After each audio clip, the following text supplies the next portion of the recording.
If I'm a 5 as a leader, that means my organization will be what? Talk to me. A 4. Okay, here we go. Because the leadership lid won't allow it to go higher. So, how do I grow my organization? This is very simple, folks. I've got to raise my lid, don't I? I've got to get this lid up, and because I can become a better leader, I can raise my lid, true? So I can go from a 5 to a 6, to a 7, to an 8, to a 9. Now, this organization is a 4. When that leadership lid starts going up, that organization goes from a 4 to a 5, to a 6, to a 7, to an 8. You see, your organization will grow to the size of your leadership ability. Now, if I were where you are and I was listening to what I just said, and I was taking notes, somewhere on my notes or somewhere on my iPad, I'd be putting a star right here. I'd be putting a rocket ship. I would be putting a sign that says, do not miss this. Because your ability to lead will determine how successful you'll be in this house, without any question. The best leaders will build the biggest business, no question. That should light a fire within you. That should spark, something should be going off on the inside right now. You see, everything rises and falls on leadership, and I've got to raise my leadership lid, and Maxwell says I can learn how to lead, and the better I learn how to lead, the bigger I can build this business. There ought to be something inside of you that says something like this: I had better learn to lead. Hello, this is an IQ test. If you miss this one, you can go home now. Vicelis can't help you. God can't help you. You understand? The whole concept, the whole idea that you can learn to lead, and if you learn to lead, and the better you learn to lead, the more successful you can become, and the greater your business. This is an absolute fact. It's not a theory, it's not a thought, it's not an idea, it's not a principle, it's a fact. And the law of the lid says, the better you learn to lead, the higher you lift that lid, the greater your business can become. Now, that's the law of the lid. So the question that I have today, and as I was talking on the phone to your leaders the other day, the question I have is then, well, how do I lift that lid? How do I lift that lid? If that's the key, then John, come on, let's get that lid lifted. And by the way, you're in luck because I know how to do that. Yeah, I really do. I ain't bragging, just living it, okay? I know how to do that. In fact, look at your neighbor and say, John can help us. Go ahead and tell you. John can help us. And look at your neighbor and say, and you need John to help you. Okay. All right, okay. Now, John can help you. Trust me on this. I know how to lift the lid. Now, to help you lift the lid, let me teach you the rule of 5. Now, the rule of 5 I can teach for 2 hours. So understand, I'm going to try to do this in 3 minutes. But I can with you because you're smarter than these other organizations. You understand? Okay, all right. With some, it's a week conference. Okay. So, with some, a week doesn't matter. Still doesn't take. Okay. If you want to be mentally tougher, be tougher. That's it. There's no mystery there. The things that are hard to do, that take mental toughness, do them. You don't feel like doing the work that you're supposed to do it anyways. You don't feel like getting up early in the morning, get up early in the morning. You don't feel like spending that 1.5 hours writing for the book that you're trying to write, you write the freaking book that you're supposed to write. That's what you do.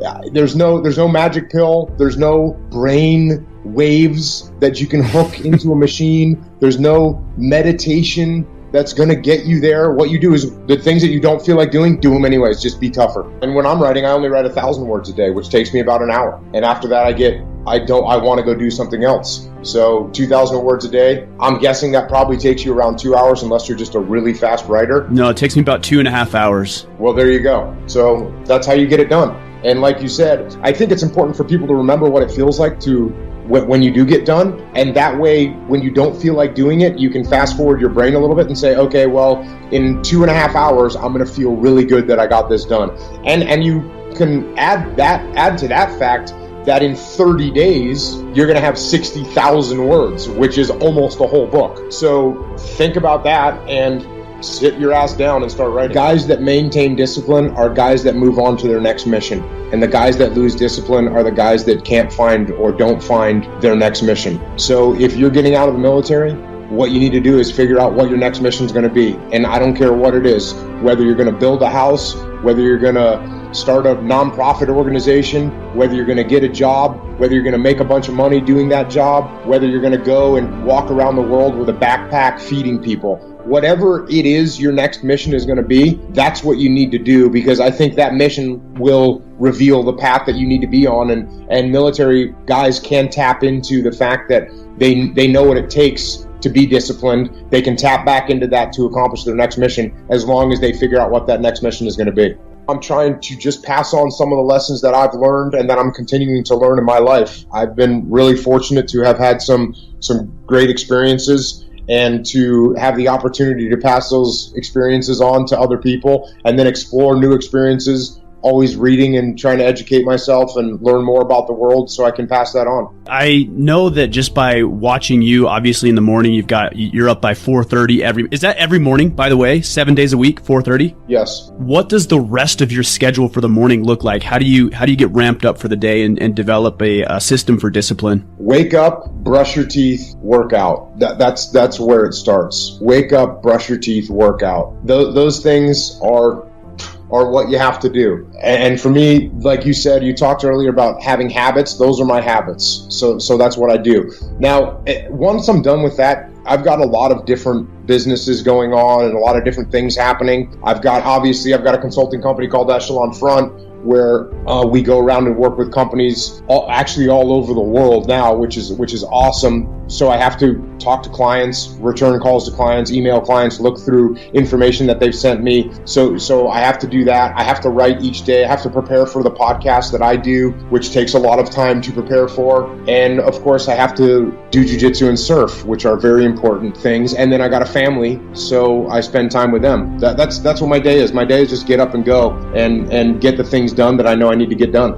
I'll say it again. You will never see a U-Haul behind a hearse. You can't take it with you. The Egyptians tried it, and all they got was robbed. So the question is, what are you going to do with what you have? I'm not talking about how much you have. Some of you are business majors. Some of you are theologians, nurses, sociologists. Some of you have money.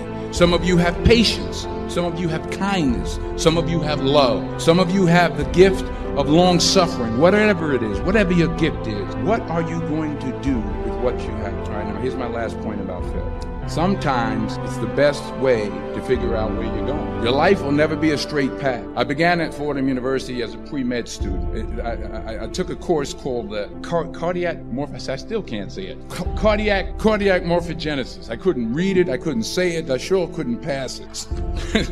So then I decided to go into pre-law, then journalism. And with no academic focus, my grades took off in their own direction. Yeah, down. I was a 1.8 GPA one semester, and the university very politely suggested that it might be better to take some time off. I was 20 years old. I was at my lowest point. And then one day, and I remember the exact day, March 27th, 1975, I was helping my mother in her beauty shop. My mother owned a beauty shop up in Mount Vernon. And there was this older woman who was considered one of the elders in the town. And I didn't know her personally, but I was looking in the mirror, and every time I looked at the mirror, I could see her behind me, and she was staring at it. She just kept looking at me. Every time I looked at her, she kept giving me these strange looks. So she finally took the dryer off her head and she said something I'll never forget. First of all, she said, "Somebody give me a piece of paper. Give me a piece of paper." She said, "Young boy, I have a prophecy, a spiritual prophecy." She said, "You are going to travel the world and speak to millions of people." Now mind you, 20 years old, I'm flunked out of school. In fact, like a wise ass, I'm thinking to myself, maybe she's got something in that crystal ball